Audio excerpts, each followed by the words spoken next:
O que pensa a respeito o nosso presidente mundial, pastor Ted Wilson? Veja o que ele disse. Resistam aos estilos de adoração e música que estão mais centrados no entretenimento do que na humilde adoração a Deus.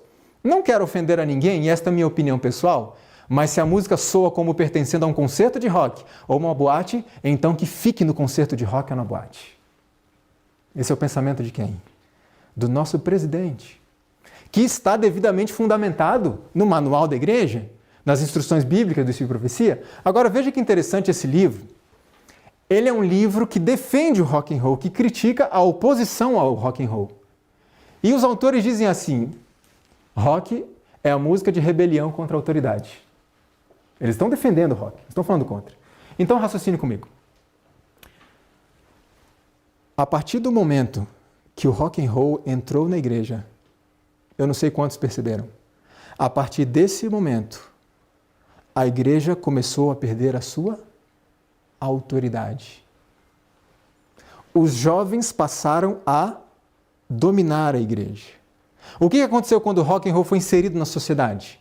Duas coisas. A juventude começou a dominar a sociedade, e os de mais idade, mais experientes, foram deixados de canto, e a atitude de rebelião contra a autoridade.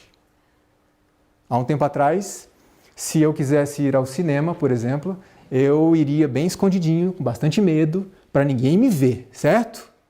O que acontece hoje?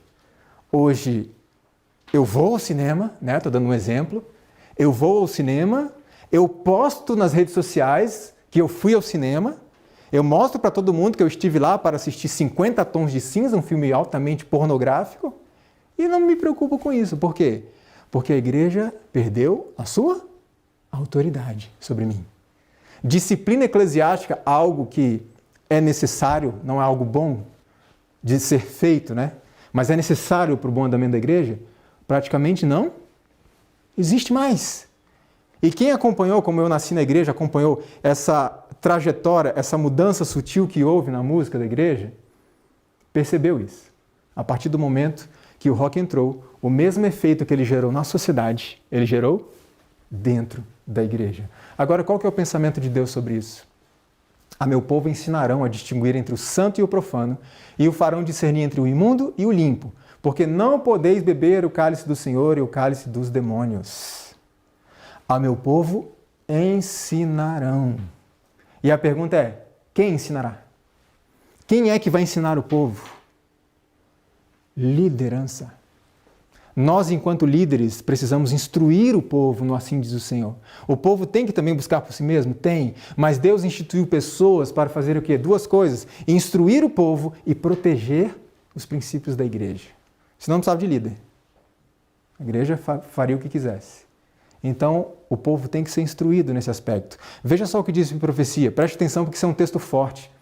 Deus pronunciou uma maldição sobre aqueles que não fazem diferença entre as coisas comuns e as coisas santas. Deus requer hoje de seu povo uma diferença tão grande, não uma diferençazinha sutil, do mundo, como exigia de Israel antigamente. Significa assim, diferença tão grande. Significa que a nossa música tem que ser absolutamente diferente da música do mundo. Não pode ser assim, sutilzinho. É diferente, muito diferente. Olha esse outro texto. A associação com as coisas do mundo no setor musical. Foi bem direta e específica. É considerado inofensivo por alguns observadores do sábado. É assim que Satanás tem ganho controle de almas. Associando com as coisas do mundo, em que área? Na música. Agora veja, a conformidade aos costumes mundanos converte a igreja ao mundo, jamais converte o mundo a Cristo. E tem uma exortação, uma advertência que é muito séria, que diz assim, se alguém sentir o desejo de imitar as modas do mundo e não controlá-lo de imediato, Deus prontamente deixará de reconhecê-lo como filho. Se alguém quiser imitar as modas do mundo, inclusive em relação à música. Nós precisamos ser diferenciais nesse mundo. Não podemos nos misturar com a cultura do mundo. Dentro desse contexto, dessa mistura, está aquele estilo que ficou conhecido como música gospel. Para eu entender o que é a música gospel, eu precisava de uma definição, mas não podia ser uma definição de crente, vamos dizer assim. Eu precisava de algo secular, que não tivesse nenhum apego à religião. Eu fui buscar no portal R7 e olha a definição de gospel que eu achei ali. De acordo com seus gêneros musicais variados, o gospel oferece uma, grave essa palavra, alternativa ao povo cristão para o uso da música popular.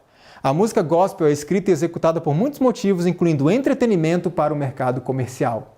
Então veja, em resumo, o gospel hoje é um estilo para oferecer uma alternativa aos cristãos para continuarem consumindo as mesmas músicas que consumiam lá fora. Ah, eu gosto de rock, mas eu quero ir para a igreja. Não, venha para a igreja. A gente dá rock para você na igreja. Isso é o gospel. Olha que interessante esse dado. A indústria secular tem encolhido 20% ao ano, ao passo que o gospel cresce 30% ao ano. Já viram aqueles cantores que se convertem? Sai do popular e vai para o gospel? Existem conversões genuínas?